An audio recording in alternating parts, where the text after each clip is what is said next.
Hello, I'm Susan Hunston and I'm Professor of English Language at the University of Birmingham. What got me interested in applied linguistics was really that I started off as an English teacher. My first job was in the Philippines, teaching English, and then I worked in Smethwick and Oldbury in the West Midlands, also teaching English to migrants and refugees and all sorts of people.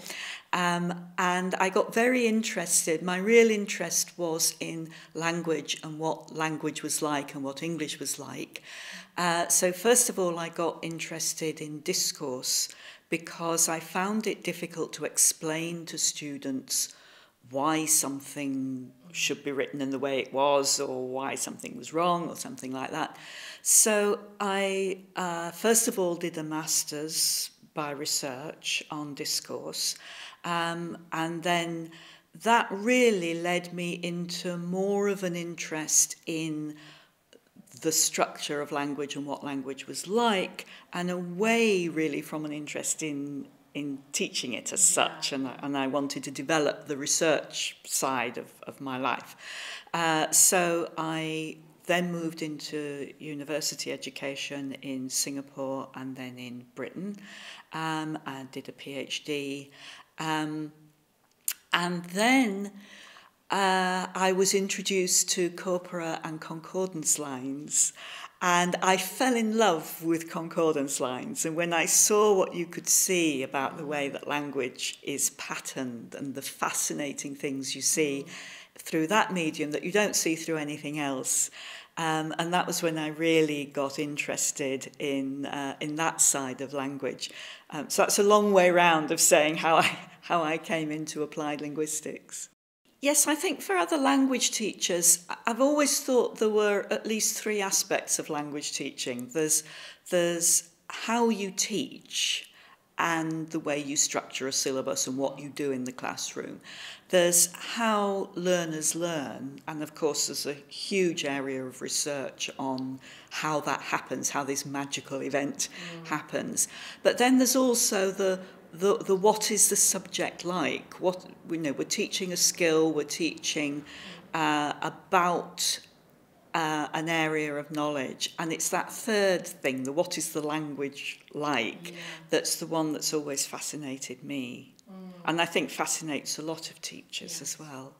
So I joined BAAL because I just returned to the UK after working abroad, and by that time I was working in a university, so I wasn't any longer teaching English language as a language, and I was teaching applied linguistics, I guess. So that was why I joined BAAL. I think my main contribution to applied linguistics has probably been my work in corpus linguistics, and particularly my work on lexis and grammar, which started actually with my work on the COBIL dictionaries, and I was contributing to the grammatical notation in the COBIL dictionaries. And that had both a theoretical side in rethinking how we perceive grammar and what grammar is and how it relates to vocabulary. It relates to what it means to know a word, it relates to what it means to be able to say things in different ways, all sorts of things. But that takes us into a kind of practical side of what it is that learners need to know and how we might present to learners information about lexis and about grammar. And then, of course, it had the very practical side of actually contributing to what at the time was a groundbreaking learners' dictionary, and a dictionary that's still used, I think, by learners a lot currently.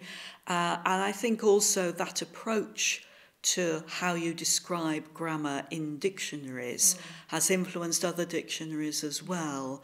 And now they all tend to talk about the phraseology and the patterning in different ways.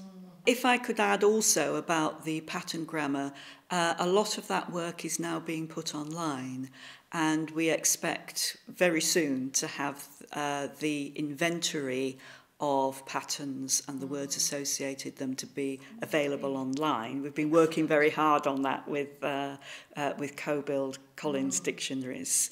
And so I hope that teachers will be able to use that even more when that's freely available.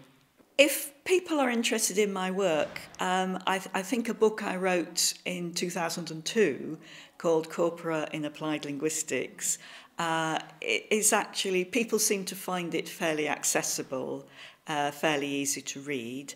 And although it's a little out of date now, being quite old, I think it's still, people still seem to use it. And I think it's particularly used by teachers who are studying MA courses and so on. So that's probably a good place to start. I think corpora are more and more extensively used in teaching and in all kinds of different ways.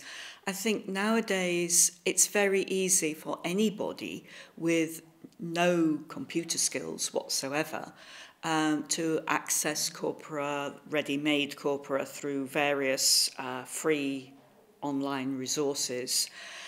So teachers can quite quickly look up whether something is often said, for example, or look up what the common collocates of a particular word are. If you've got a noun, what adjectives go with that noun and that sort of thing.